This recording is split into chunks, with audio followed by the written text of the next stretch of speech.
Welcome to our session today called Elder Abuse. It's Not Right.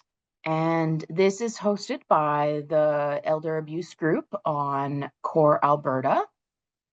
So before we get going, I'm just going to do a land acknowledgement here. In the spirit of our journey to promote reconciliation, we would like to honor the truth of the shared history and acknowledge the many First Nations, Métis, and Inuit who have lived in and cared for these lands for generations. We're grateful for the traditional knowledge keepers and elders who are still with us today and those who have gone before us. And I am tuning in from Mohkinstsis, also known as Calgary, which is the Treaty 7 territories and the traditional lands of the Blackfoot Confederacy, including the Kainai, Kani, and Siksika nations, the Yahe Nakota, including the Chiniki, Bearspaw, and Goodstoney nations, and the Tsuut'ina Nation. I'm also tuning in from Métis regions 5 and 6. So I'd like to acknowledge the traditional territories that I'm tuning in from and the privilege that I've had of growing up in these in this area and on these lands. And I'd also like to acknowledge that we are tuning in from all across Alberta. So the traditional lands of where you're tuning in from right now, as well as Indigenous folks from all across Turtle Island here, if some of you are coming from out of province. So just some general housekeeping. Like I mentioned, we're going to record the session. We're going to put it up on Core Alberta and the Healthy Aging Alberta YouTube channel after this. Usually it'll take me a few days here just to get it up. But I will also send an email out to you after it's recorded so that you know when it's live. As far as you're all aware of your mute and your video functions nowadays, so just please keep your mute off while our presenter is speaking, and we'll have options for conversation and question and answer time here at the end that you could put in the chat, or you could take yourself off mute. And if you have questions throughout, you may react, and we'll see if our presenter has the opportunity. Otherwise, please just place your questions in the chat, and we'll deal with them. We'll get to them as we go along there. So about the Elder Abuse Group on Core, so that's a collaborative of us across the province here that are all working around different elder abuse initiatives. So within the group space, you can share resources. You could view some of our past recordings and resources that we've shared. You could attend the events, so you'll get a notification. If you join that group in there, you can get first notifications of when the events are happening. There's options to add discussion on certain issues, and you can join us in this collaboration across the province, as well as message other members in the group. So we invite you to come to that space. We do have a variety of the group leads in the room today. So I'd like to acknowledge that in our room today, we have Elizabeth from AEAAC. We have Megan Westland from Unison. We have Amanda Migley from Foothills. We have Charlene Sitar from Hinton County. And Jane Atkins is not in the room today, but she is at Sundry Spruce. So we have some very active folks here in this space leading this work, and you're welcome to join us. All right, I'm going to pass it over to Elizabeth, who is going to introduce Jennifer, our speaker. Exciting. Thanks, Stephanie, and welcome everyone. As Stephanie said, yes, we are always welcoming more folks to be part of our work and getting this information out there. So I am so excited to introduce not only one of my teammates, which is really, really exciting, Jennifer Wells. Jennifer is the INR NFF community presenter. So I want to just tell you a little bit about who Jennifer is. There's probably a lot more that I could say, but I've only provided a couple of lines here. So that's all we're going to get to do today. So Jennifer began her career as a science teacher before transitioning to mediation, spending 15 years with Alberta Justice, overseeing parenting education, mediation, and court counseling programs. She later served as Director of Alternative Dispute Resolution and VP of Communication at the Alberta Energy Regulator. Inspired by her personal experience with aging parents, Jennifer trained as an elder mediator. She now works as the community trainer for the Alberta Elder Abuse Awareness Council, promoting the It's Not Right program and supporting elder mediation through the Safe Spaces Initiative. So I am so excited to hear from Jennifer today, see all of the updates and new things that she's added to this amazing presentation. So welcome, Jennifer. And as Stephanie said, there will be some time at the end for some questions. So welcome. Thank you. Thank you. Liz, and thank you for the opportunity to come here today and to present our workshop called It's Not Right, Neighbors, Friends, and Family for Older Adults. So this is a workshop that is given in communities across Alberta. It has been for many years now, over 10 years. It's been available in Alberta with community people making presentations in person, mostly across our province, and we're really looking to make sure that all people in Alberta get this information, because we believe it's really important for people to understand about elder abuse, what you might notice if somebody close to you might be experiencing elder abuse, and what you could do about it. So I'm going to just try and share my screen.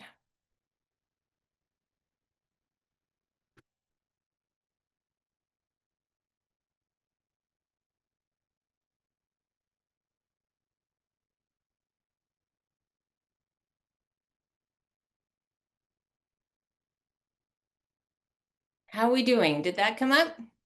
It's showing your presenter view, Okay. so we can see your notebook. Okay. That's not what we want.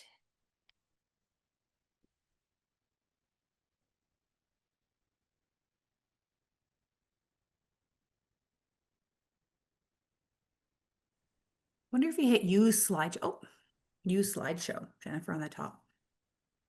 Uh,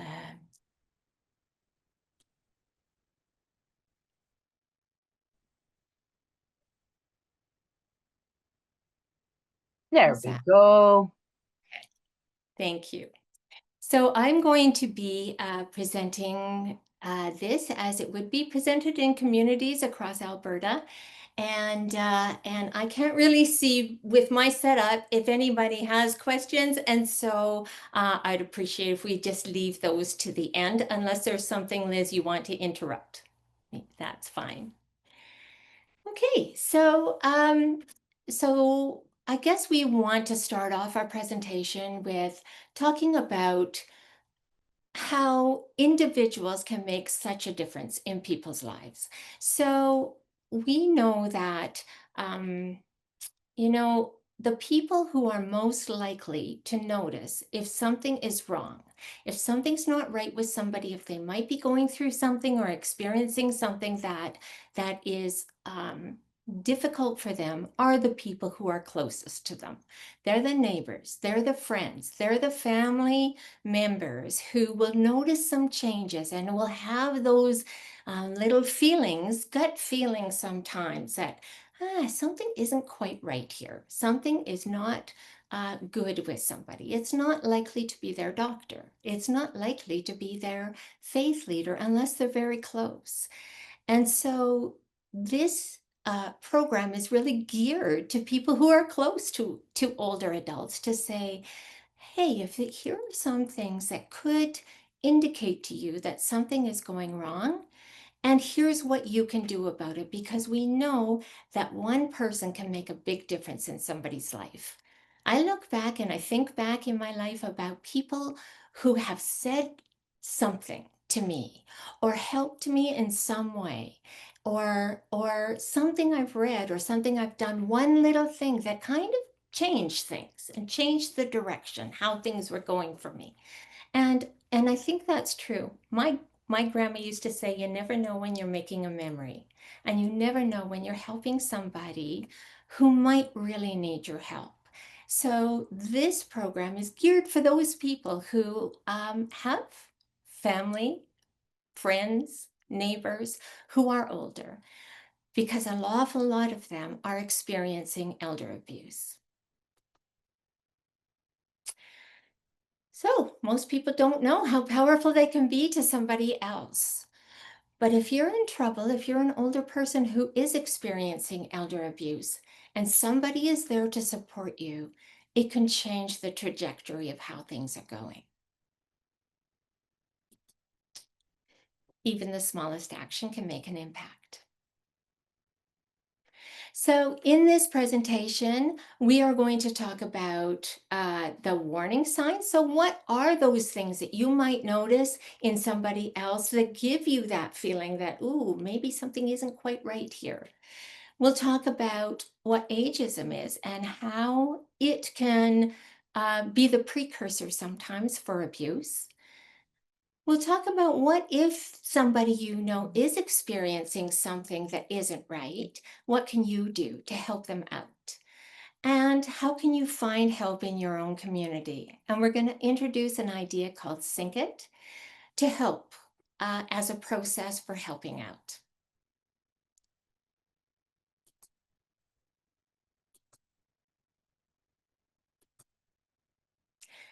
So let's look at what an individual can do to help somebody who is suffering and experiencing elder abuse or neglect. Before we do that, I always like to think about how do people respond when they do come into a situation where somebody is needing some help or needing some support. What is your go-to way of behaving? For a lot of people, they want to solve the problem for them. I think this happens with people who are caring of other people, that they are in trouble, somebody's in trouble, somebody needs help, and you think that you know the answer for them, and you want to jump in and do it for them, or tell them how to do it. You see it better than they do. On the other hand, some people don't like to get involved because they don't want to embarrass another person, because they don't want to butt into somebody's life. They don't want to make anybody uncomfortable. And so they tend to avoid it. But what happens in situations of elder abuse sometimes is when people try to solve it, they're really saying to that person, you can't do this yourself. And when people try to avoid it, they're really isolating somebody even more than they already are. So in this presentation, we want to talk about something like being with somebody. It's not solving it for them. It's not avoiding the situation, but it's being supportive. It's empowering. It's respecting whatever choices another person might make, and it's respecting their human rights. Couple of the non-negotiables, I guess. The first one is everyone has a right to be safe and free from abuse and neglect. Nobody deserves it. And we have a responsibility to each other in our society to keep each other safe and keep our community strong and healthy. And so that's why we're doing this, to promote those two ideas. We know that people who experience abuse need support.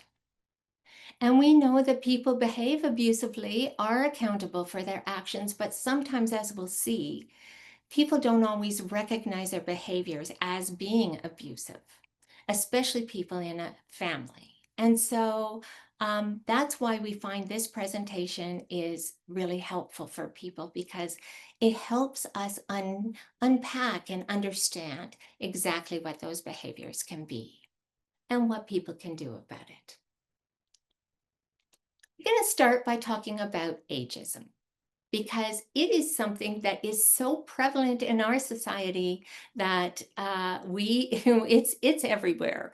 And when you start looking for it, you kind of see it everywhere you go.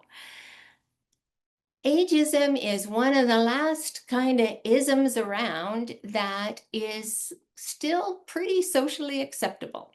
It's still okay to to make fun of people because of their age, or to group people into age groups and say they're all a certain way.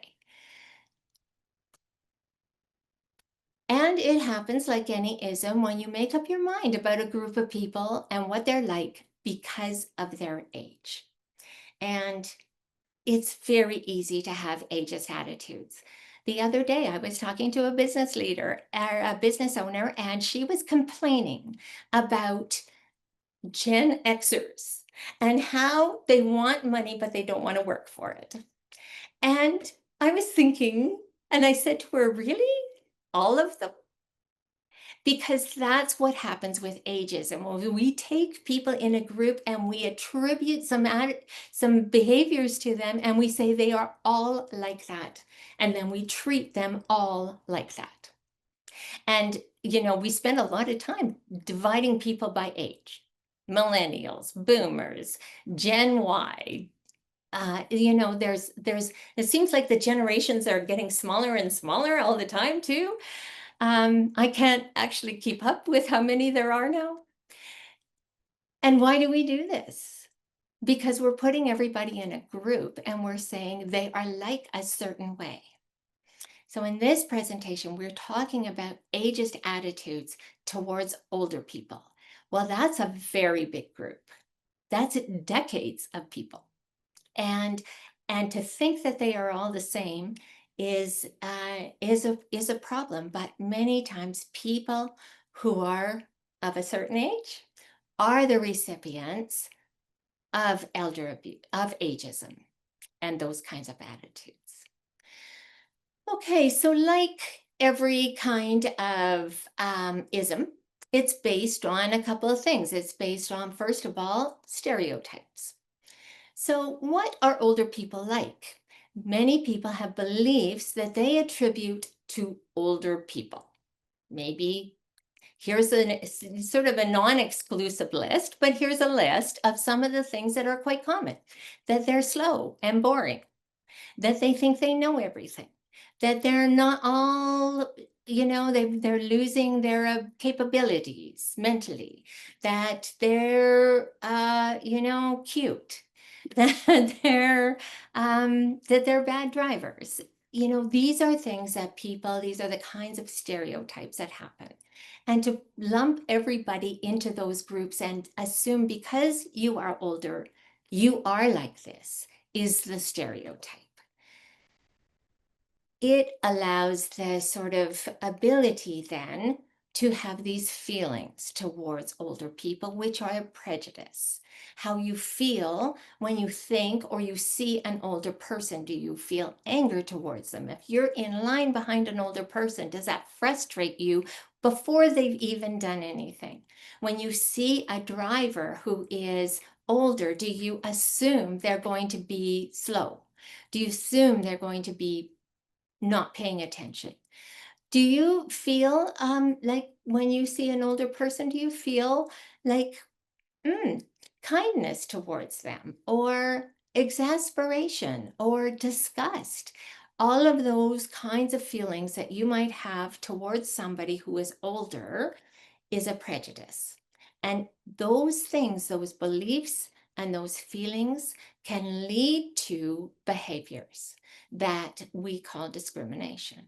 So they are, if they're negative, if we feel like an older person is useless and a burden to society, and particularly our healthcare system, then that's how we're going to treat them. And if we feel that older people are valuable and we can learn from them, and they have they contribute to our society, then that's how we're going to treat them. And sometimes if our feelings and our beliefs are very negative, that can pave the way to very negative behaviors towards older people. Here are some examples of some types of behaviors that are based on ageism. Treating older people like their children, not listening to them, not talking to them, feeling entitled to whatever your parents might have, You know, I think there's this thing in this society, people do feel entitled because older people feel often that they are supposed to leave things in their will to their children. And children often believe that their parents will do that. That's an assumption that is made and a belief that happens.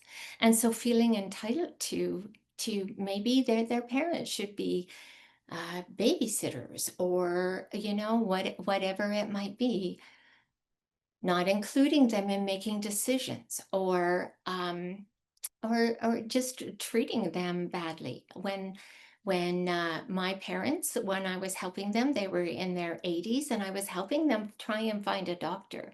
And you have to go to these meet and greets to get a new doctor. And we had to go to 3 before we found one who would talk to them instead of talking to me.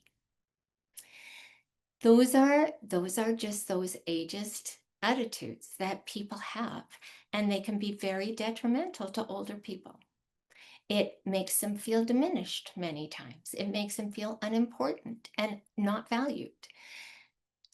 My mom had a dentist who used to call her young lady, and it irritated her every time he said it. I don't know why he said it. He probably thought he was being funny or cute, but basically what he was doing is saying, you are not a young lady, and we value young.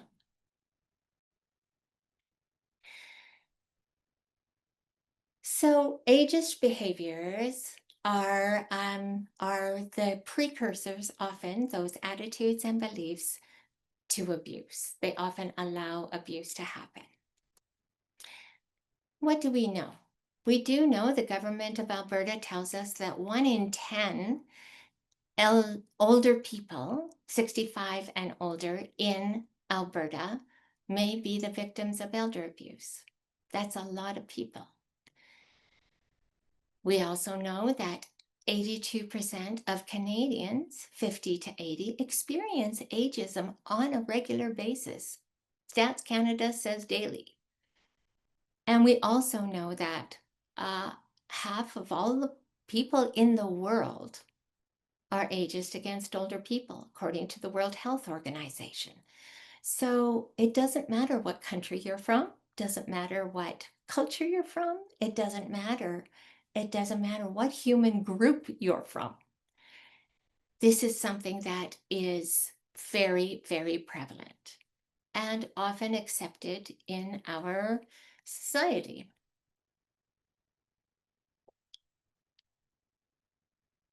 So now I'd like to talk about abuse and how those behaviors that and attitudes and feelings can lead to abuse. So first of all, what is it? Well, so here I'm giving you the Government of Alberta's definition, and you can see that it's kind of lengthy and involved. So there are certain things that I think are really important in this definition. The first one is that it is an act or non-act. I'll get into that in a minute. Something that causes physical, emotional, or psychological harm to an older person, and they are defining an older person as 65 and older.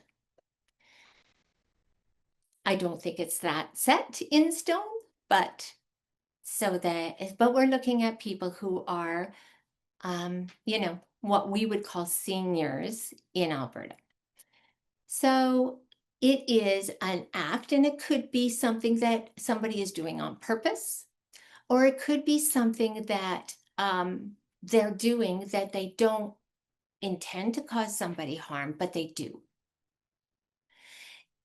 It could be an act that is done to a person, or it could be not acting when you need to. So it could be more on the side of neglect, where somebody needs help and you don't do it. And it happens in a relationship of trust. So it could be a family member, but there is some kind of dependency there, and the older person is trusting the person who is causing them harm. Sometimes it involves the misappropriation of their money. In fact, often it does. In Alberta, this is the most common type of abuse that happens, is financial abuse. I don't know how you financially abuse somebody without also being emotionally abusive. And so they're intertwined, and we'll go into the types in a minute. It can also subject somebody to non-consensual sexual activity. And it can also be situations where there is a failure to provide the necessities of life. And even though it has all these bullet points, not all of them have to be present in order for it to be abuse. It's sort of, these are possibilities. The people who created this presentation, this is their definition of it. It is about harm caused to older people that controls them. This comes down to fear. It is somebody is controlled because they have fear. They are afraid that maybe they're going to be left alone. Maybe they're afraid they're going to be hurt. Maybe they're afraid that if they do something or call something out or try to change his behavior, then the person who is doing it is going to sever their ties with them. And it's often a person they love. And so that fear allows the abuse to continue to happen.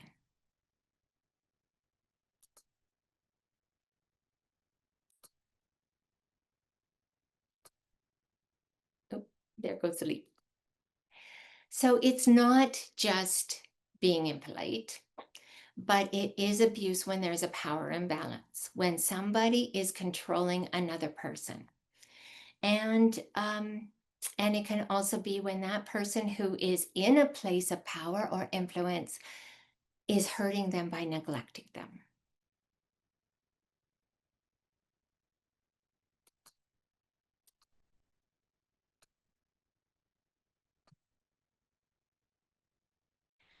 So this power imbalance can make a person feel really small and alone and powerless. They are at a disadvantage. And so this is why it can be so helpful if somebody notices something. If somebody who is around them, a neighbor, a friend, or a family member, sees and wonders if something is going on there and can be there for that person and help them, because they often are not in a position to reach out for help unless somebody opens a door for them. Lots of times, this is what we think of when we think about abuse. We think about something that's scary. We think about somebody yelling. We think about chaos and bad things going on. And yes, sometimes it looks like that. And a lot of times it looks very subtle. It's more manipulative. It's more about controlling somebody in another way. Oops, sorry, I just went too far there.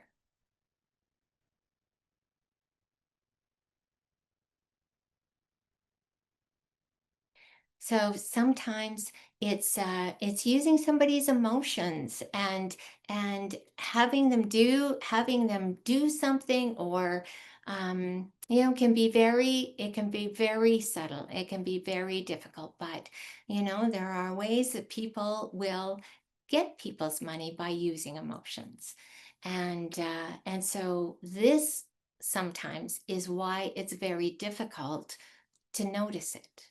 And this is why recognizing the warning signs is really helpful, because they can also be very subtle.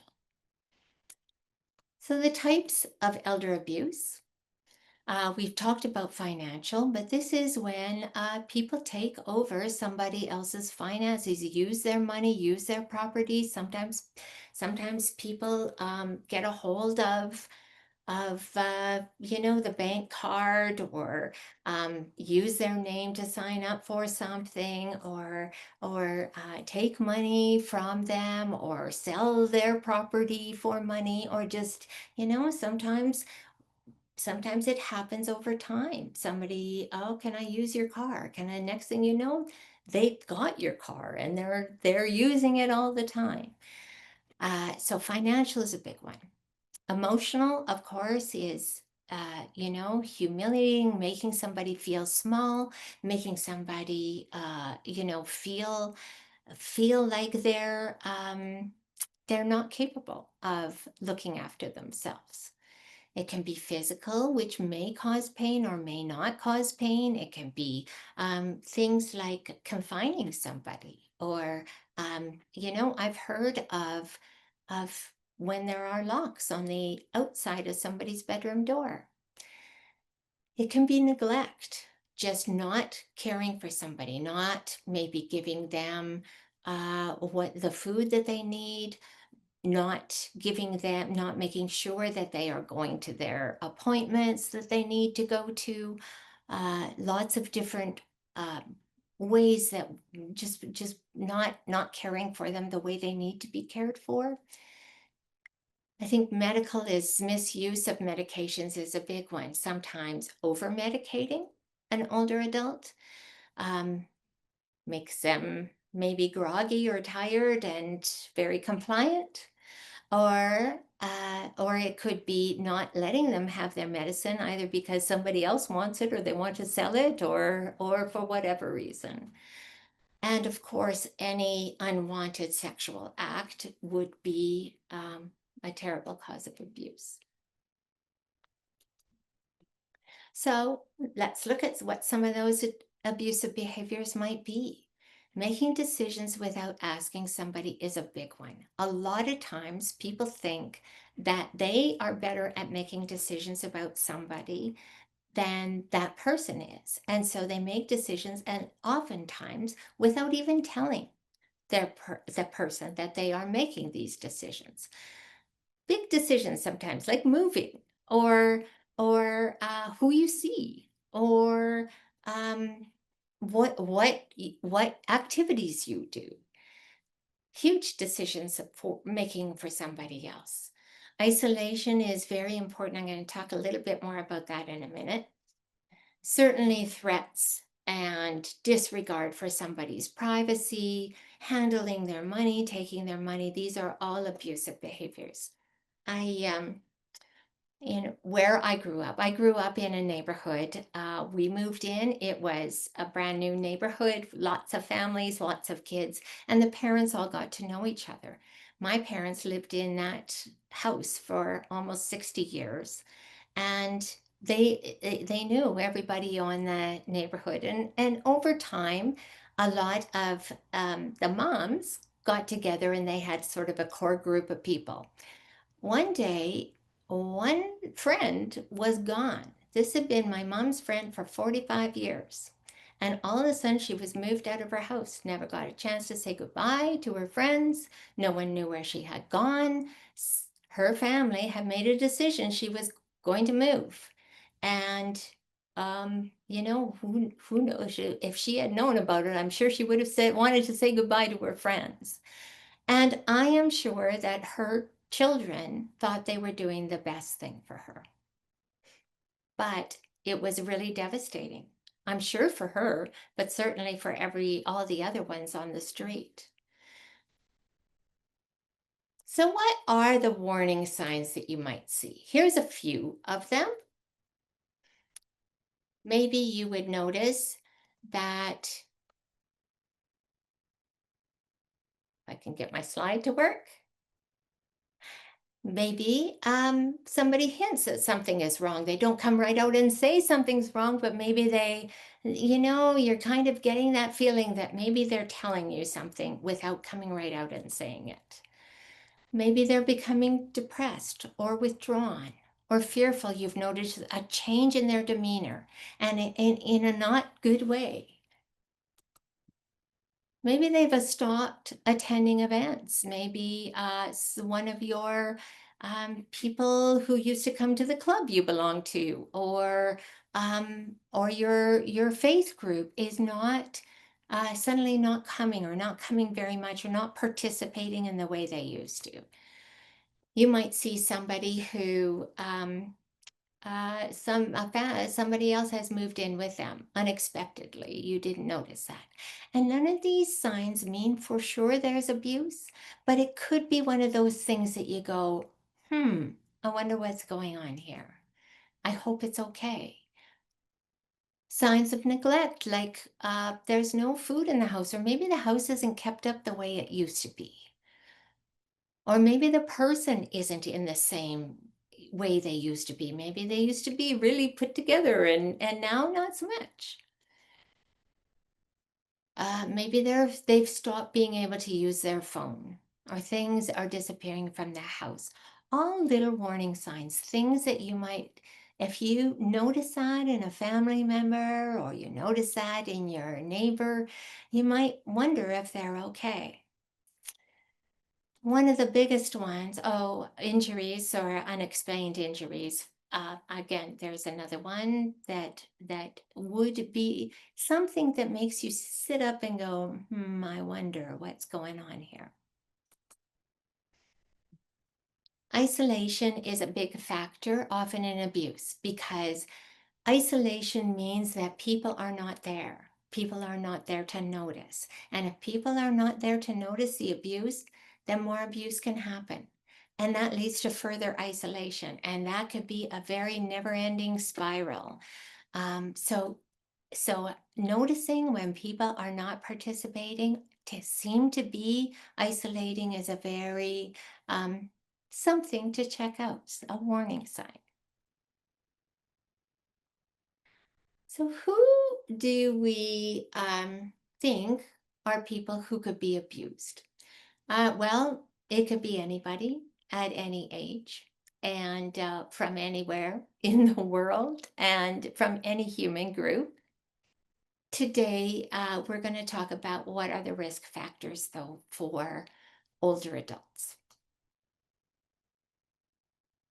So these risk factors, I think what's important about them is that it is not just risk factors for the person who is being harmed, but also for the person who is causing the harm.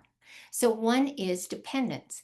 If I'm an older person and I can't fend for myself, I don't have enough money to survive, I am dependent on somebody else, I am vulnerable to abuse.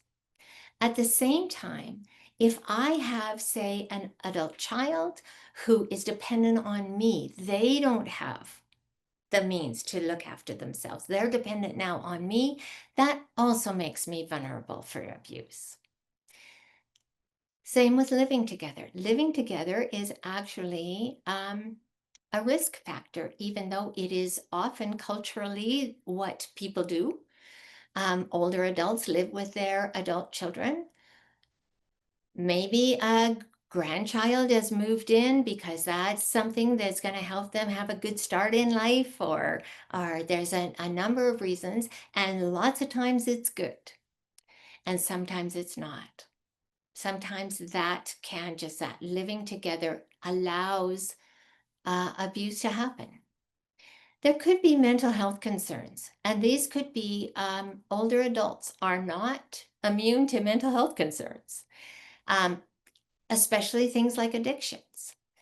That can lead to them being abused. And it can also make them vulnerable to abuse if somebody that they trust and has some power over them is suffering from mental health concerns. This sense of entitlement, I talked about that earlier. It definitely is a factor, often in financial abuse. I'm going to get it in the end anyway, so you might as well give it to me now. And of course, we've talked about ageism and isolation. So those are big risk factors. And we have at the Alberta Elder Abuse Awareness Council, we are connected in with case managers, elder abuse case managers across the province. And they will often say that, people don't always recognize when they're being abused, or and sometimes it takes something to help them understand that their situation is not right. We find that abuse situations do develop over time. It starts small often, and then it builds. So the first time somebody, hey, I'm going to go pick up some groceries for us. I'm going to go pick up your groceries. Can I have your bank card? And then maybe I'll pick up a few for myself as well. And maybe I'll put some gas in my car because after all, I'm doing this for my parent. And then, but pretty soon it's more and more and more. And to the point where somebody goes, how did I get overdrawn in my account? So, sometimes these things happen a little over time. And in most abusive situations, not just elder abuse, if you are a person who is being harmed, a lot of times you don't recognize, you can't see the whole picture because you're just trying to cope day to day. And somebody else on the outside is often the person who notices first, even before the person who is being abused recognizes that this is actually an abusive situation. So who behaves abusively towards older adults? Sadly, it's usually family members, adult children or grandchildren. But it could be other people who are in a position of trust. If it's somebody that older person believes has their best interest at heart because they know them, have a relationship with them, then any one of those can be considered elder abuse. I would say a lot of times people don't realize they're being abusive to their parents because it does develop a little bit over time. I'm going to show you a video, and as you watch this video, I'd just like you to look at what behaviors you see people doing. So this is a story about an older lady named Carla, and her adult son Michael is moving in to her house. And just take a look at what you notice that is going on that might be worrisome or concerning to you. And as we look at this.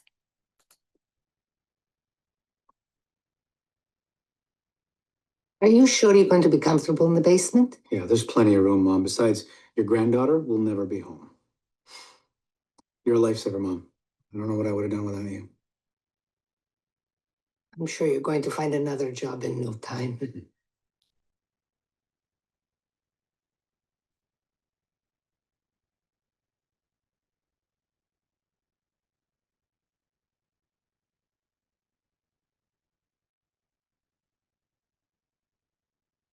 Mind if I watch a movie? By the way, your bank card was rejected at the gas station today. It was really embarrassing. What are you talking about? I went to fill up my car and it wouldn't go through. It must be overdrawn or something. You better hope your check comes in this week and you're not going to be able to get your prescriptions refilled. Oh.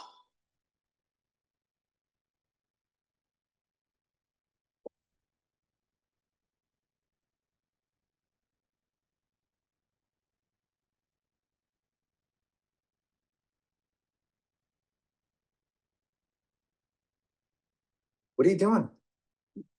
I can't get used to the damp downstairs. Well, try another blanket, Mom. We're boiling up here. No, I would have wished you would have asked me before you moved me into the basement. Why do you have to be on my back, Mom? It's too dark and dingy down there. I get depressed, you know that.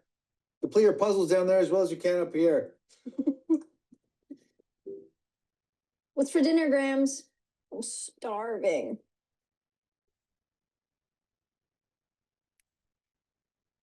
So I'm sure that you can notice a lot of things in that particular video that are concerning, but I think it does show a few things. It shows, sort of how things can progress over time, and that power imbalance, that power difference is that, her son is moving her into the basement. He is in control there. And we can see the harm that it's doing to her. She had a house that she lived in that was her house, and now somebody has moved in and has taken over it and is expecting her to cook the meals and is using her money, and so we can just see what a power imbalance this is. And at what point along the way did this is a situation of abuse. At what point along the way did it become abusive? And if we talk to Michael and asked him if he was being abusive to his mom, he probably wouldn't think so. So it can be very difficult. It's complex with lots of layers. So let's talk about what you can do. Let's say you did notice something in a family member or a neighbor or a friend that you have that was concerning, that you had you noticed some things. You were noticing that things were not going well. Maybe you were a friend of Carla's, and what might you do to support her? I think the first thing is we don't know what's going on in somebody else's life. So to jump to conclusions and to have judgments about what's happening is not supportive because we never know the whole story. But what can we do? Well, it's a bit of a journey to figure out what you do. You have to think about what is your go-to? Are you a person who hesitates to jump in and tends to avoid? Are you somebody who is going to be supportive to them without being pushy? Let's remember that people who are being abused are often being in a position where they are not in control. So if you're going to be somebody who's going to jump in and try and control it and solve it for them, that's not going to be helpful. So how can you learn to have a conversation with someone you are concerned about?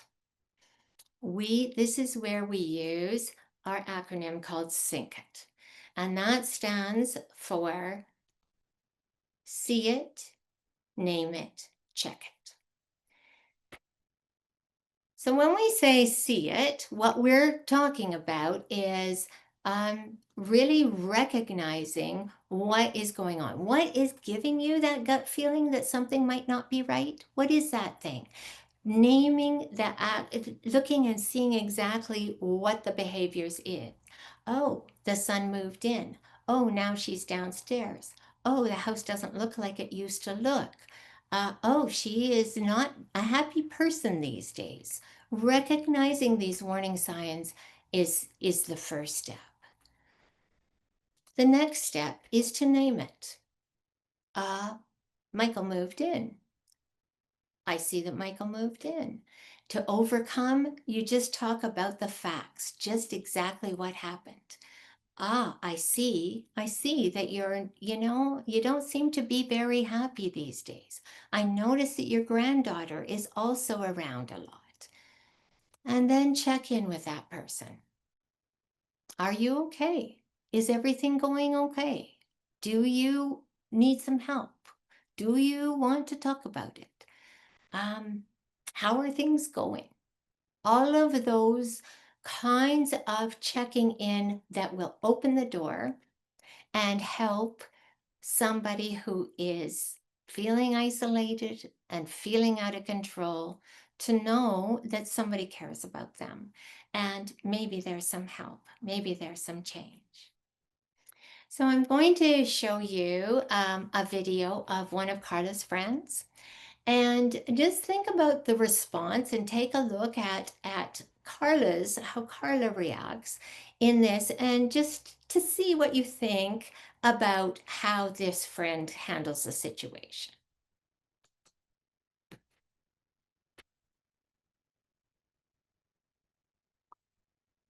How are things going with your son being home? Oh, I feel badly for him. He's having such a hard time of it. He and his daughter moved upstairs on the weekend. And where does that leave you? In the spare room. In the basement? Oh, I am sorry, but that is going too far. You still cater to his every whim when what he really needs is a swift kick in the pants. If you don't put your foot down, he's never going to leave that couch. Never mind, look for a job. Shh.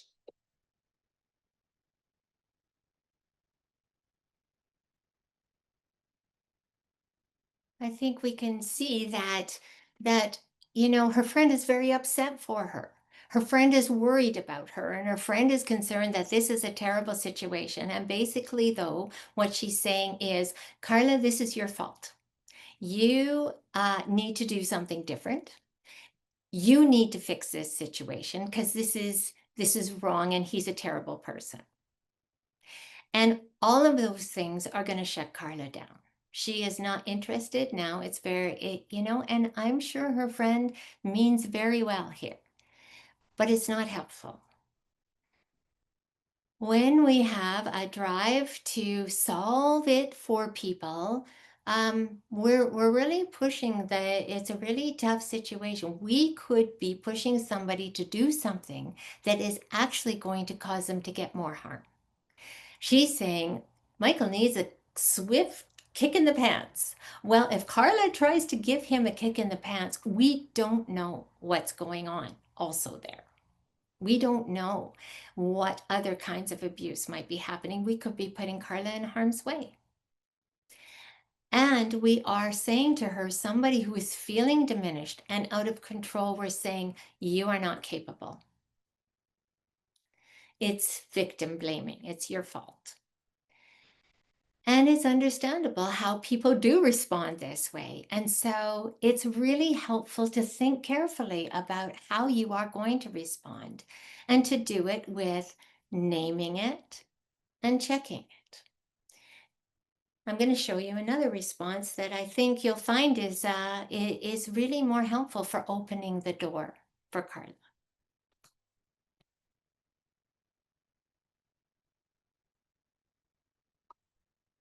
How are things going with your son being home? Oh, I feel badly for him. He's having such a hard time of it. He and his daughter moved upstairs on the weekend. And where does that leave you? In the spare room. In the basement? I'm worried about you. Your life has changed so much. Are you okay?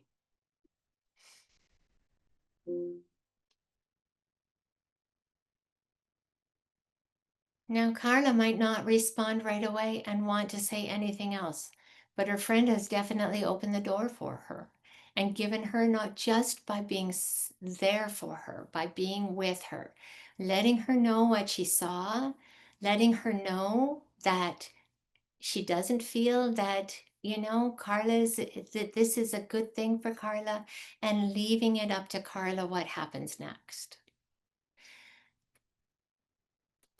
This journey of sink it starts with the heart. Seeing it, something that makes you feel it's not right. Naming it. What are the warning signs? What did you see? Naming your concern. And then checking it. Asking questions. Are you okay? Do you want to talk about it? You don't have to solve another person's problems, but you can be a strong support. And a lot of times, we have to be careful we have to think carefully about when we do approach somebody about it. We want to make sure the person who is causing the harm is not there at that time. Listening carefully to somebody, if they do want to talk about it, just listening makes a huge difference for somebody. You don't have to solve it, but if you listen to them, they're not feeling alone. And respect if they don't want to talk about it. That's okay. Maybe they don't want to talk about it right now. Maybe they don't want to talk about it to you, but you've given them an opportunity and they know you care. And when you come from a place of genuine support and care of somebody, you can make a huge difference in somebody's life by eliminating or reducing the isolation. If you do this, see it, name it, check it, and you check in with somebody, they might tell you what's going on. And if they do, you still have to not solve it for them. But here are some things you can say that can be helpful. I believe you. It's not your fault. I'm worried about your safety. I will support you and your decisions. And then, if they want you to, you can help them to find resources that can be helpful with people who do deal with this.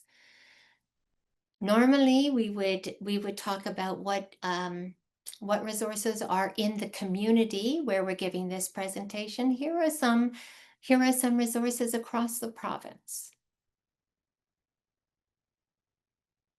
And I think if we think back, we go, okay, we are all part of a community. We are all connected to each other.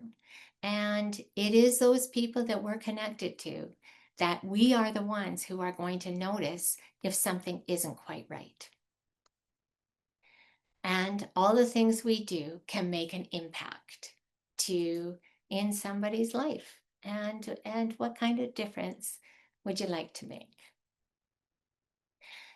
You could be a supporter, so you can definitely pay attention to the people who are around you, especially the older people who are around you. And you can tell people about this presentation because we love to give it in communities across the province. Everybody has a role to play. That's how we end these kinds of things. So thank you for your time today. Jennifer, thank you so much.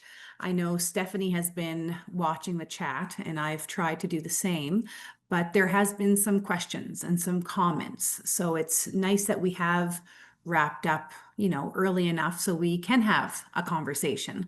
So Jennifer, if you do have some time, to stick around, we'd love to have you stick around for the next little while. And for those of you in the room, I know Charlene and Amanda and Megan, feel free if you've watched the chat as well to maybe bring up some of the questions that were raised in the chat. Stephanie, do you want to start off with some of the questions? Sure. The first one was answered a bit in the chat, but I will pose it here in case you have some different answers here. There was a question, can it be called elder abuse if a few small groups of residents who are at odds with each other and creating toxicity within our low-income independent living apartment building? Yeah, so we do talk about abuse as being a power differential. And so if you have a group of residents and they are infighting with each other and they are causing each other harm and so on, then, it's kind of one of those borderline situations and nothing is completely black or white. But yeah, it's not a good situation. And so trying to work through what the issues are with that is really important. I don't think it's elder abuse in the same way that fits into the definition because it's not that power imbalance in the same way. But if it was somebody who would have control over a different residence in some way, then we would consider that. Same way we don't consider spousal abuse to be elder abuse, even if they're older people, because domestic violence has a little bit of a different dynamic to it. And so this is really about somebody who has power and control. But I would also like to hear, we have some experienced people in the room, elder abuse case managers and people who give this presentation a lot. And so I would, invite those to chime in and let me know what you think too.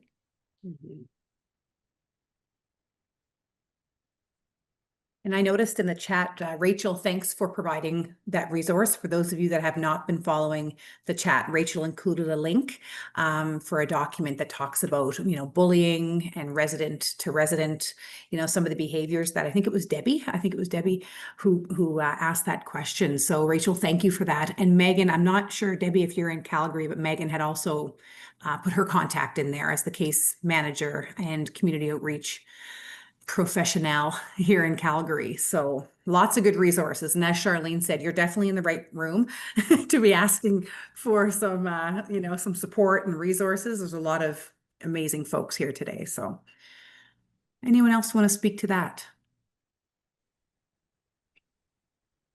And feel free to unmute. You don't just have to put chats in. Feel free to unmute.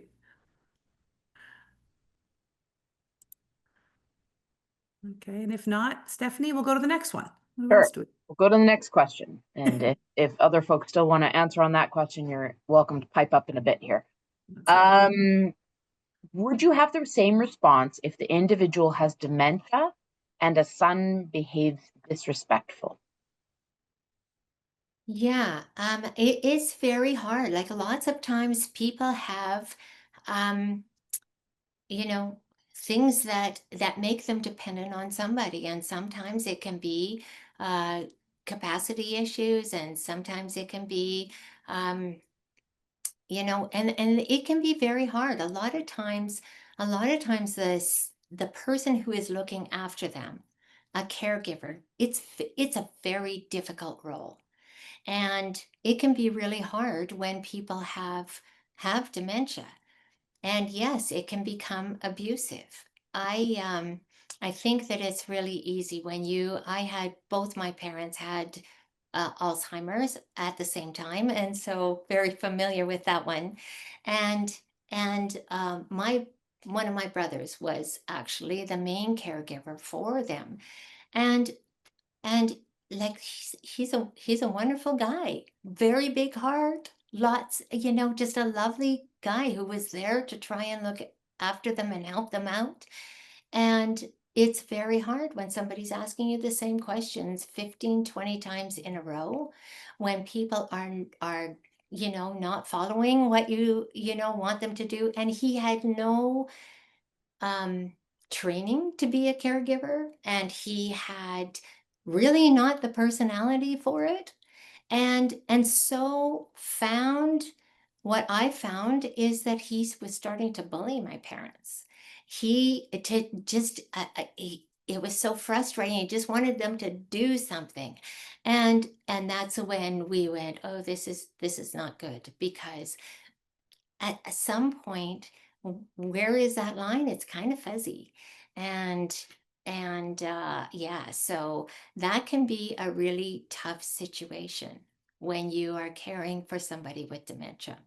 And yes, it can be abuse. Charlene? Thanks, Jennifer. And I saw this question in the chat box, and I was hoping that I have an opportunity to chime in on it.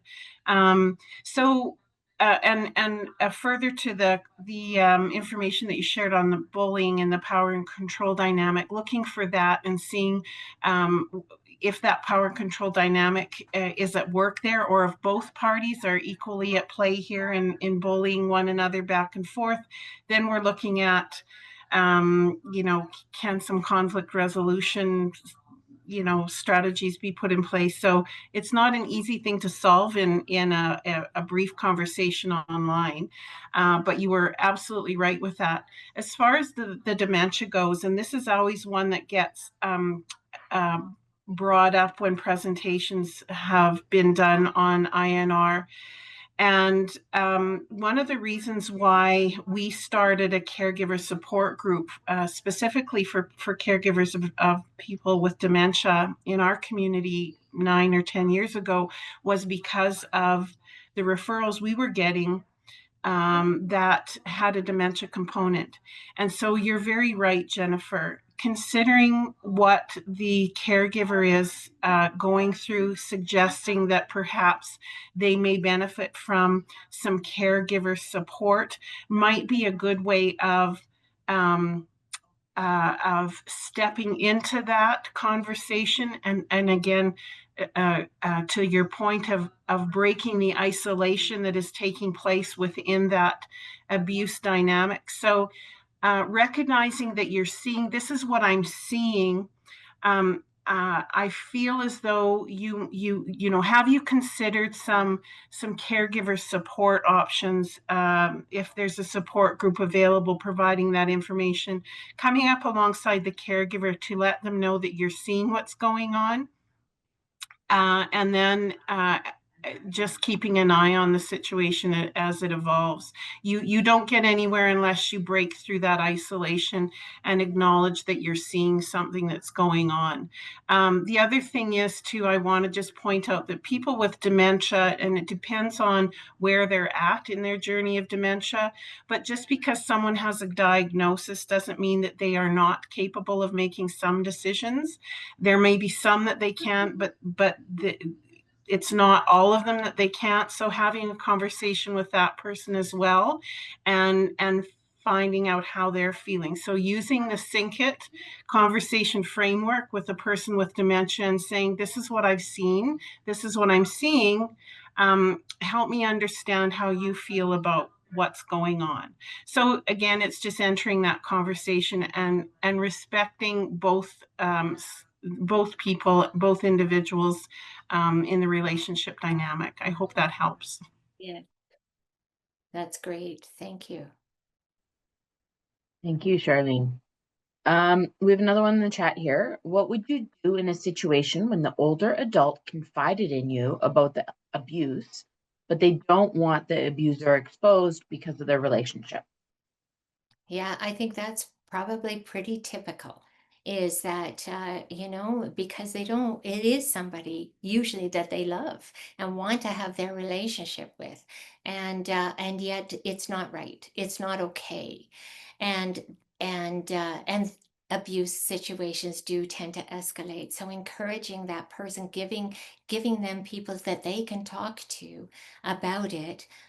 If there is an elder abuse case manager in your area, that would be a great person to refer the person to, and they can give more like specific help in the situation. But continuing to check in with them, continuing to notice if things are escalating, continuing that you know, opportunities for opening the door are, but we do have to respect people's ability to make decisions, even if we think they're bad decisions.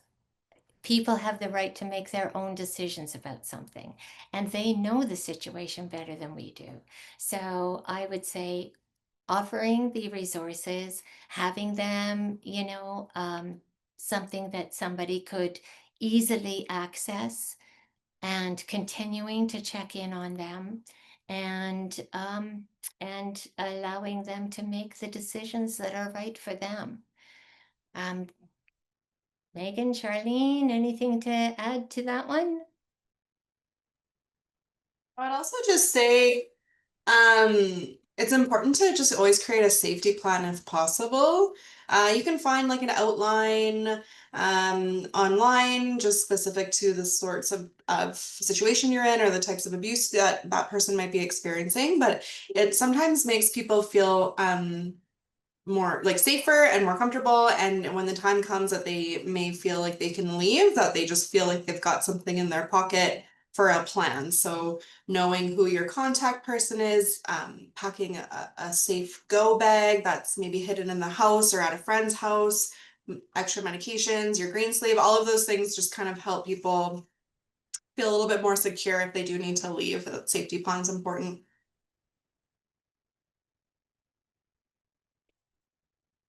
Thanks, Megan.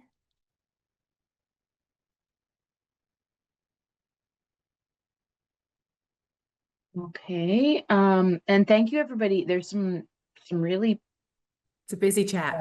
powerful stories going on in the chat here too. So thank you folks for sharing your stories in the chat, and we're sorry that some of these situations are happening to you here. The next question is, do people have the right to allow abuse? Oh, I find that one's worded a little bit interesting. Do you want to unmute yourself and maybe clarify your question there?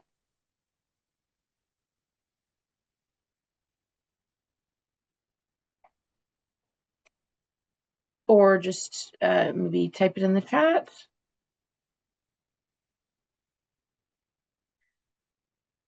Maybe Stephanie, what they might be thinking or asking is like, is it the person's right to continue to let the abuse happen instead of like reporting it and things like that? And we can wait for their reply, but I will just say a lot of times, because I'm in the shelter and I do outreach for the shelter, that we do have people come in and they just simply don't want to even like what Jennifer was saying, like causing ripples, or they just want to escape, they just want to walk away, they don't want to report, they just want to restart, right? Maybe their life savings has vanished from a family member, maybe they've experienced some physical abuse and things like that. But really now what they're thinking is, I just want to restart and rebuild, and I don't even want to report or think about it or tell anybody. I just want to move on, because it is usually a family member, right? So what's interesting about that too is that when we know that 1 in 10 are experiencing abuse, it's actually probably quite higher, because that 1 in 10 is what has reported, when what we're seeing at the shelter is that many do not report. The 14 clients we have right now, I can tell you, have not reported their abuse. And thanks, Megan. And I see that said the meaning is that individual knows this is happening but feels they have no other option. And that is, you know, depending on what the situation is, harm is harm. And if a person, you know, and a person has their right to their own decisions in their life, what you put up with and what you don't. But encouraging somebody, letting them know that you feel this is that it's not right, asking them if they want to make some changes, listening to them, and if at any point letting them know who they can talk to, or where they can go for help if they need to. These things are not simple. People don't simply, you know, go, oh, this is I'm being abused. Okay, well, that's not okay. I'm going to make all these changes in my life. That is not how it is. It's a process that people go through before they can do. And sometimes they try a little bit, and sometimes that doesn't work for them, and they need more help. And it's a tough one, and a lot of times it can be very frustrating to be on the outside and to be worried about somebody, and to believe that something isn't right in their life and they're being harmed, and they're not ready yet to do something about it. And yeah, that it can be a really tough situation. These things are not like we say black and white. But yeah, people have to make their own decisions in their own life, if they're able to, and having support of the people who love them, who are around them. Charlene, do you have something you can add?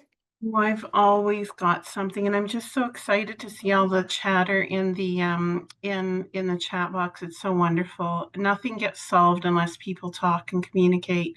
So thank you, Jennifer. Yes, that your answer is great. I think it's important for us to understand as well, with this particular presentation of It's Not Right, this isn't about us again solving the problem for the person where we see some signs and warning signs and risk factors of abuse. This is about stepping up and asking a question, acknowledging what you've seen, and seeing if that person is okay, and then so we call it leaning in and then stepping back. And so allowing that person then some room to process that you have seen and acknowledged what's going on with them, and then giving them the opportunity to reach out to you, or to a referral if you so wish. But it's also important for us to acknowledge that there are people's interpretation of abuse is different depending on what their background is, how they were raised. Some families normalize abuse.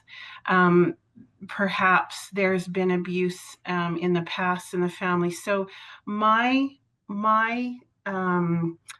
threshold for abusive behavior can look quite different than someone else's. So what's making me feel uncomfortable and what might be behavior that I wouldn't accept in my own world might be quite different than what that person is experiencing or how they see that. So opening that dialogue and just coming up alongside that person is so important. And Jennifer saying that as long as the person has the capacity to make those decisions, they do have a right to live at risk.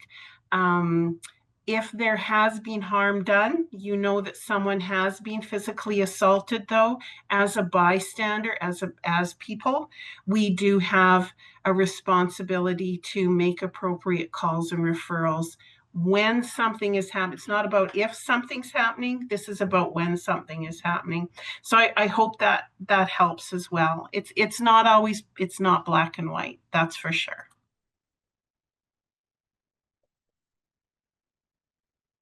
Thank you, Charlene. Okay, we have the one last question. What if the family sees what's going on but normalizes the abuse and proceeds with avoidance? How do you care for the elderly with dementia? I think this will probably be our last question for the day. I think family dynamics are a very big part of how things play out. Sometimes some families have had abuse as part of their dynamic for generations. And so it can be very normalized. Or sometimes people don't want to acknowledge what's going on, or they're in some denying what is happening to somebody, and that can be really difficult, because then it's not just one person who's causing harm. It is that dynamic of a group, of a whole family. And again, as a bystander, as a neighbor or a friend, or even another family member within it who might understand it even more, it's that depending on the level of dementia, it is the same thing that we would apply with the SINCIT, to talk to that person, to let them know what you see, to see how they're doing, to see if they would like some help, if they would be willing to talk to somebody else, if there are ways to if it is something that's wrong. Of course, if somebody is at a place in their dementia where they are unable to understand what is going on, and that's well down the road, or they don't remember from one incident to the next, and depending again what is that abuse, is it something that really needs an emergency intervention by calling 911, or calling. Also, Alberta Health Services can be helpful, because the Alberta Information Line can connect in with different sources. In Calgary, the Distress Center is a number that you can call if there is like something that needs to be intervention done right away. It's a really awful situation to know that somebody who is losing capacity is in an abusive situation. It's really difficult. So, because what decisions are they capable? What are they capable of understanding? It shows up differently for each individual. As a bystander, I think what the message that we're trying to help people with is is you can be supportive by being that listening and opening the door and helping that person find the resources that they need. Anything to add to that, Charlene or Megan?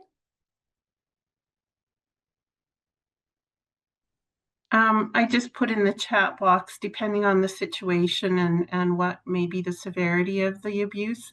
Sometimes a wellness check can be suggested or asked for through local law enforcement as well, but it just depends on the circumstances.